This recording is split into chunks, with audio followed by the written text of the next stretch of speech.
Hari ini saya ingin menyampaikan tentang soal ribut atau pembicaraan hangat, malah sudah ada demo soal empat pulau yang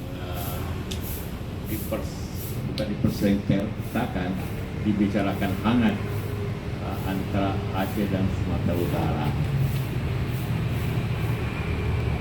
Karena banyak yang bertanya, membicarakan tentang pembicaraan atau MOU di Helsinki. Kan itu saya bawa MOU.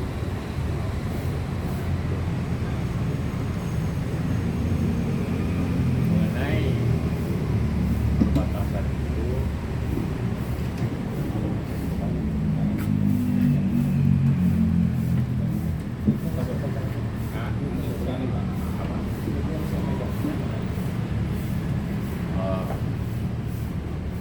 ada di pasal 114, mungkin bab 1 ayat 1 titik 4 yang berbunyi perbatasan Aceh merujuk pada perbatasan 1 Juli tahun 1956. Jadi pembicaraan atau kesepakatan Helsinki itu merujuk ke situ. Apa itu tahun 56?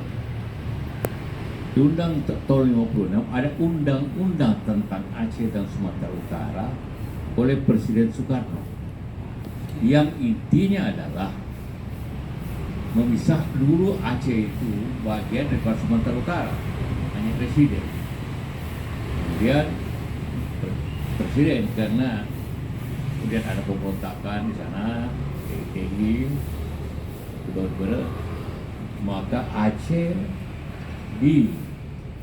berdiri sendiri sebagai provinsi dengan otonomi khusus. Jadi pemberdayaan itu dengan kabupaten-kabupaten yang ada. Itu. Jadi dasarnya orang nanya, apa dasar undang-undang dasarnya? Undang-Undang nomor 24 tahun 1956 itu yang meresmikan provinsi Aceh dengan kabupaten-kabupaten 14 kabupaten. Itu. Jadi formal. Nah, dalam sejarahnya Aceh, ya kita mulai ke masalah pulau 4 itu, pulau namanya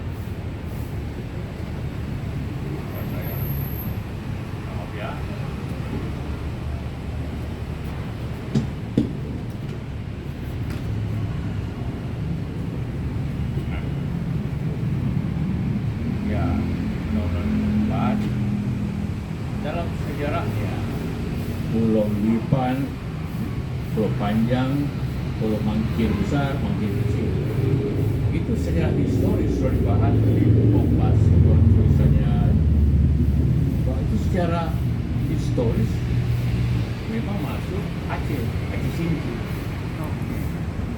bahwa letaknya dekat Sumatera Utara itu biasa.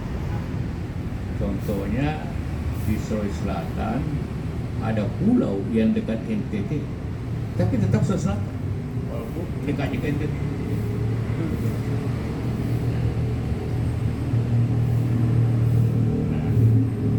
Jadi diskusi dengan Pak Menteri Mendagri itu hari ini.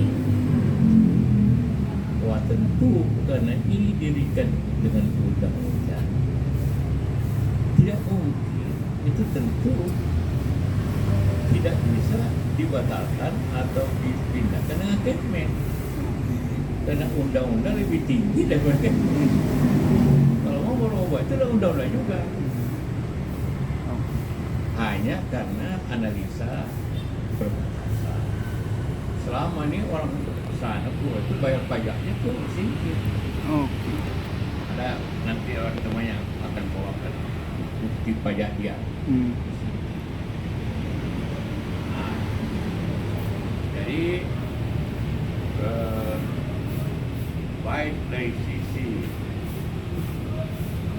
bahwa maksud baik Pak Tito kita juga hargai, karena ingin pemerintah itu efisien yang dekat, yang pemerintahan dekat. Tapi secara historis ini memang pulau itu bagian dari Aceh, dan itu juga berdasarkan undang-undang, walaupun di undang-undang tentu tidak sebut kemudian apa, bagaimana perundingan di Helsinki ini adalah kesepakatan bersama antara pemerintah dan juga dua-dua mohon sepakat pembicaraannya. Apa kepentingan ingin agar jangan ada katakanlah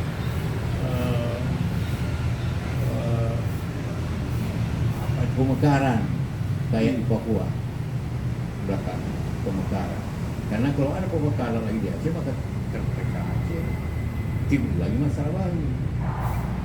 Jadi pemerintah nah barangkali ingin menjelaskan Pak bagaimana pembicaraan. Ya, pembicaranya tentu backgroundnya adalah karena kita tahu dulu Aceh pernah pemberontakan itu gara-gara Aceh masuk ke Sumatera Utara.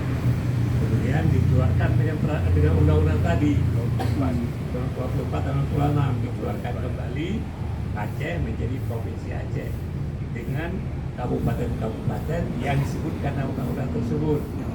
Orang GAM khawatirnya nanti ini bisa terjadi kebiasaan yang lama, maka kita bicarakan batasnya apa, ada undang-undang itu, maka disebut batas tanggal 1 Juli tahun 56 itu adalah tanggal dikeluarkannya undang-undang tadi. Kan dua pihak sepakat. Tujuan kita kan waktu itu amanah pemerintah kepada negosiasi untuk mencari penyelesaian yang diterima kedua pihak. Jadi itulah kenapa keluar pasal 114 itu yang mengatakan perbatasan adalah sesuai dengan ketentuan tahun 1956. Ketentuan itu undang-undang. Itulah maka jadi mudah-mudahan kita harap ada penyelesaian yang baik, saling baik, karena ini masalah yang peka. Ya, saya kira itu. Ada yang tanya? Selamat sore Pak Jeka, saya dari Kumparan KDK dan Okay. Ada dua pertanyaan Pak. Yang pertama itu Ya Pak, saya Haya dari Kuparan. Ada dua pertanyaan Pak. Yang pertama itu kan tadi Bapak juga sudah menyinggung soal isi dari MOU Helsinki yang menyatakan bahwa batas-batasnya itu merujuk pada tahun 56. Nah, tapi kemarin Kemendagri itu menyatakan bahwa dalam perjanjian perbatasan wilayah ini juga merujuk pada perjanjian antara Gubernur Aceh dan juga Gubernur Sumatera Utara pada tahun 92. Di mana dalam perjanjian itu katanya hanya batas darat saja yang diatur gitu. Nah, apakah dalam aturan tahun 56 ini sebenarnya juga diatur batas lautnya begitu. Nah, lalu pertanyaan yang kedua adalah kemarin bagaimana tanggapan Pak JK dari usulan dari Gubernur Sumatera Utara saat ini, itu Mas Bobi, yang menyatakan mengusulkan kalau misalnya di pulau-pulau ini ada sumber daya alam termasuk minyak dan gas untuk dikelola bersama antara Sumatera Utara dan Aceh. Terima kasih Pak. Iya, karena di dasarnya undang-undang tentu yang mudah di darat. Di pulau, ya namanya wilayah pulau itu masuk dan sejak dulu dikelola oleh Aceh, orang bayar pajak ke sini. Ya, tentang apa tadi? Usulan dari Mas Oh, Bobi. setahu saya tidak ada pulau atau daerah yang dikelola bersama. Tidak ada. Siapa jadi bupati? Masa dua bupatinya? Masa dua bayar pajaknya kemana? Ya, kita itu ada pulau tidak terlalu besar. Jadi bagi Aceh itu harga diri. Kenapa diambil? Dan itu juga masalah kepercayaan pusat. Jadi saya kira, saya yakin ini akan diselesaikan sebaik-baiknya demi kebaikan bersama. Kalau tidak ada faktor penting di situ kan tidak ada minyak, tidak ada. Mungkin saja beberapa hari ada, tapi hari ini tidak ada. Ya. Izin Pak, jika saya Domu dari Tribun Timur dan Serambi Indonesia. Yang pertama,